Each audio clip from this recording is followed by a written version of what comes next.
Hello दोस्तों, आप लोग कैसे हो। तो आज की तारीख है 15 जनवरी 2025 और आज का दिन है बुधवार। तो चलिए शुरू करते हैं आज की ताज़ा खबरों के साथ। तो प्रधानमंत्री नरेंद्र मोदी ने मंगलवार को भारत मंडपम में भारतीय मौसम विभाग IMD के 150वें स्थापना दिवस पर 2000 रुपये करोड़ का मिशन मौसम लॉन्च किया है। इसके अलावा PM मोदी ने एक स्मारक सिक्का और मौसम संबंधी अनुकूलता व जलवायु परिवर्तन अनुकूलन के लिए IMD विजन 2047 के दस्तावेज भी जारी किए हैं। तो दोस्तों बढ़ते हैं अगली बड़ी खबर की तरफ। तो बिहार सरकार के श्रम मंत्री संतोष सिंह को गैंगस्टर लॉरेंस बिश्नोई के नाम से धमकी मिली है। मंत्री से 30 लाख रुपए की डिमांड की गई है। फोन करने वाले शख्स ने कहा कि जिस तरह बाबा सिद्दीकी का मर्डर हुआ तेरा भी होगा। उस शख्स ने ऐसे भी धमकी में कहा कि तेरी गाड़ी का नंबर 00011 है, जिस भी गाड़ी में बैठोगे मार देंगे। कौन से गांव में बैठे हो मैसेज कर उधर ही मार दूंगा। अगर जिंदगी की सलामती चाहते हो तो 30 लाख रुपए ट्रांसफर कर दो। तो दोस्तों चलिए बढ़ते हैं अगले बड़े खबर की तरफ। तो जसप्रीत बुमराह को दिसंबर की परफॉर्मेंस के लिए ICC player of the month का अवार्ड मिला है। साउथ अफ्रीका के गेंदबाज डैन पैटरसन और ऑस्ट्रेलिया के कप्तान पैट कमिंस भी नॉमिनेट हुए थे। विमेंस में ऑस्ट्रेलिया की एनाबेल सदरलैंड को यह अवार्ड मिला। स्मृति मंथना और साउथ अफ्रीका की एन मैलाबा भी इस रेस में थीं। सदरलैंड ने 5 मैच में 9 विकेट लिए और 269 रन भी बनाए थे। दिसंबर में बुमराह ने 3 मैचों में 22 विकेट लिए थे। तो दोस्तों बढ़ते हैं अगले बड़े खबर की तरफ। तो कड़ाके की सर्दी के बीच महाकुंभ में अभी तक 3.5 करोड़ श्रद्धालु स्नान कर चुके हैं। ठंड की वजह से 132 श्रद्धालुओं की तबीयत बिगड़ गई है। महाकुंभ के केंद्रीय अस्पताल की इमरजेंसी में सभी श्रद्धालुओं का इलाज चल रहा है। इनमें से ज़्यादातर मामले ठंड लगने और दिल का दौरा पड़ने की बीमारियों के हैं। इसके अलावा जूना अखाड़े के अमृत स्नान के शाही जुलूस में एक महामंडलेश्वर की तबीयत बिगड़ गई। तो दोस्तों बढ़ते हैं अगले बड़े खबर की तरफ। तो केंद्रीय मंत्री चिराग पासवान ने बड़ा दावा किया है। बिहार चुनाव से पहले उन्होंने कहा कि मैं ये मानता हूं कि ये साल एक बार फिर बिहार की राजनीति में डबल इंजन की सरकार बनाने वाला होगा। जहां केंद्र में NDA की सरकार है वहीं बिहार में फिर NDA की सरकार चुनने का फैसला जनता लेगी। हमारे प्रधानमंत्री ने 2047 तक भारत को एक विकसित देश बनाने का लक्ष्य रखा है। प्रधानमंत्री की प्राथमिकताओं में हमारा राज्य भी है। तो दोस्तों बढ़ते हैं अगले बड़े खबर की तरफ। तो दिल्ली पुलिस ने आम आदमी पार्टी आप के खिलाफ उनके सोशल मीडिया पोस्ट में प्रधानमंत्री नरेंद्र मोदी और गृह मंत्री अमित शाह की तस्वीरों के इस्तेमाल को लेकर FIR दर्ज की है। यह FIR दिल्ली BJP के कार्यालय सचिव ब्रिजेश राय ने दर्ज कराई है। तो आपको बता दें कि दिल्ली की 70 विधानसभा सीटों के लिए 5 फरवरी को चुनाव होने हैं। तो दोस्तों बढ़ते हैं अगले बड़े खबर की तरफ। तो प्रयागराज महाकुंभ 2025 में अपने शिष्यों संग पहुंचे रुपेश झा नामक आचार्य ने बताया है कि उन्होंने दिल्ली यूनिवर्सिटी के किरोड़ीमल कॉलेज से पढ़ाई करने के बाद ब्रह्मचर्य की शिक्षा ले ली। उन्होंने दावा किया है कि वह 7 बार UGC नेट परीक्षा पास कर चुके हैं और उन्होंने 3 सरकारी नौकरियां भी छोड़ी हैं। तो दोस्तों बढ़ते हैं अगले बड़े खबर की तरफ। तो रक्षा मंत्री राजनाथ सिंह ने कहा है कि POK पाकिस्तान के लिए एक विदेशी क्षेत्र से अधिक कुछ नहीं है। उन्होंने ऐसा भी कहा कि POK की जमीन का इस्तेमाल आतंकवाद का कारोबार चलाने के लिए किया जा रहा है। राजनाथ सिंह ने आगे कहा कि POK में आतंकवादी ट्रेनिंग कैंप चलाए जा रहे हैं। पाकिस्तान को उन्हें नष्ट करना होगा। तो दोस्तों बढ़ते हैं अगले बड़े खबर की तरफ। तो बॉर्डर रोड ऑर्गेनाइजेशन BRO ने MSW कुक, राजमिस्त्री, लोहार और अन्य पदों पर कुल 411 रिक्तियां निकाली हैं। इन भर्तियों में आवेदन के लिए उम्मीदवारों का किसी मान्यता प्राप्त बोर्ड से 10वीं पास होना आवश्यक है। आवेदन प्रक्रिया 11 जनवरी से शुरू हो गई है और आखिरी तारीख 24 फरवरी है।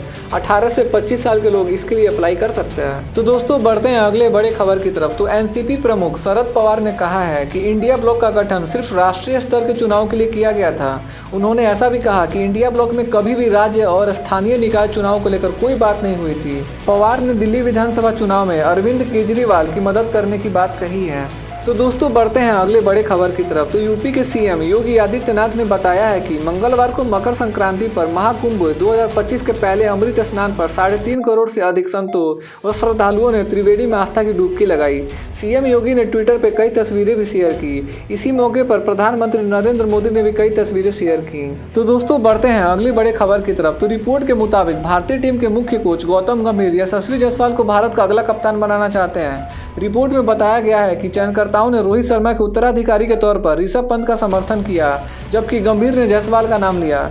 कप्तान के तौर पर रोहित का भविष्य चैंपियंस ट्रॉफी 2025 के बाद तय होगा। तो दोस्तों बढ़ते हैं अगले बड़े खबर की तरफ। तो जम्मू कश्मीर के राजौरी में नौशेरा में लाइन ऑफ कंट्रोल के पास मंगलवार को एक लैंडमाइन ब्लास्ट हुआ, जिसमें सेना के कम से कम 6 जवानों के घायल होने की खबर है। घायल सैनिकों को राजौरी के आर्मी हॉस्पिटल में भर्ती कराया गया है। रिपोर्ट्स के अनुसार यह घटना तब हुई जब सैनिक पेट्रोलिंग कर रहे थे। तो दोस्तों बढ़ते हैं अगले बड़े खबर की तरफ। तो यूपी के प्रयागराज में मकर संक्रांति के अवसर पर मंगलवार को 13 अखाड़ों के साधुओं समेत लाखों श्रद्धालुओं ने पहले अमृत स्नान में डुबकी लगाई। श्रद्धालुओं ने त्रिवेणी संगम में पवित्र स्नान किया और यह गंगा, यमुना और सरस्वती नदी का पवित्र संगम माना जाता है।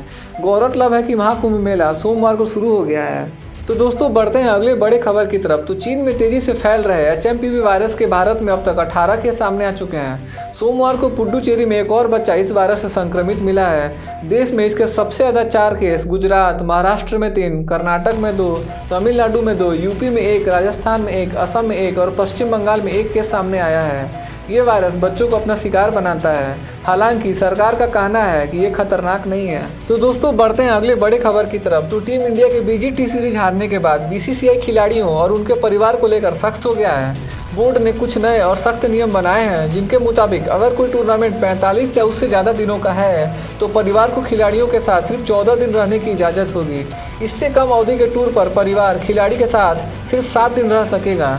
इसके साथ ही सभी क्रिकेटर टीम बस में ही चलेंगे। तो दोस्तों बढ़ते हैं अब अगले बड़े खबर की तरफ। तो राजस्थान हाई कोर्ट से आसाराम को बड़ी राहत मिली है। कोर्ट ने जोधपुर रेप केस में दोषी आसाराम को 75 दिन की अंतरिम जमानत दे दी है। हाई कोर्ट ने कहा आसाराम 31 मार्च 2025 तक जेल से बाहर रहकर अपना इलाज करवा सकेगा। इस दौरान उसे अपने किसी भी अनुयायी से मिलने की अनुमति नहीं होगी। 24 घंटे वह पुलिस पहरे में रहेगा और इलाज पूरा होने के बाद वापस जेल आएगा। तो दोस्तों बढ़ते हैं अगले बड़े खबर की तरफ। तो आप संयोजक अरविंद केजरीवाल ने कहा कि बीजेपी नेता खुलेआम कह रहे हैं कि वे दिल्ली के लोगों के वोट खरीद लेंगे। वे सोने की चेन बांट रहे हैं। हमारा वोट कीमती है। मैं जनता से अपील करता हूं कि वे उन लोगों को वोट न दें जो सोचते हैं कि वो आपका वोट खरीद सकते हैं। मैं जनता से अपील करता हूं कि वो कुछ भी बांट रहे हैं उसे ले लें, लेकिन अपना वोट न बेचें। ऐसे किसी को वोट न दें जो पैसे, जैकेट, कंबल आदि बांटता हो। तो दोस्तों बढ़ते हैं अब अगले बड़े खबर की तरफ। तो साउथ अफ्रीका की एक अवैध खदान में फंसने से 100 मजदूरों की मौत हो गई है। खदान में अभी भी 500 मजदूरों के फंसे होने की आशंका है।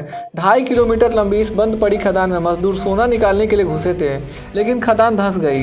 ये मजदूर नवंबर में खदान में फंसे थे, जिसके बाद से इन्हें निकालने की कोशिशें जारी हैं। खदान के अंदर भूख और प्यास के चलते 100 मजदूरों की मौत हो गई है, जबकि कुछ को बचा लिया गया है। तो दोस्तों बढ़ते हैं अब अगले बड़े खबर की तरफ। तो प्रयागराज के महाकुंभ मेले के खोया पाया केंद्र पर मंगलवार को 600 से अधिक लोगों को उनके परिजन से दोबारा मिलाया गया। दरअसल आज पहले अमृत स्नान के मौके पर महाकुंभ मेले में लाखों की संख्या में श्रद्धालु आए। वहीं भारी भीड़ को नियंत्रित करने के लिए उत्तर प्रदेश सरकार ने कई प्रभावी भीड़ प्रबंधन लागू किए हैं। तो दोस्तों आज की खबरें यहीं पे समाप्त होती है। और हाँ, देश के छोटे बड़े अपडेट्स देखने के लिए हमारे न्यूज़ चैनल इंडियन जनता न्यूज़ को सब्सक्राइब जरूर करें। मिलते हैं नेक्स्ट वीडियो में, तब तक के लिए बाय बाय, टेक केयर, जय हिंद।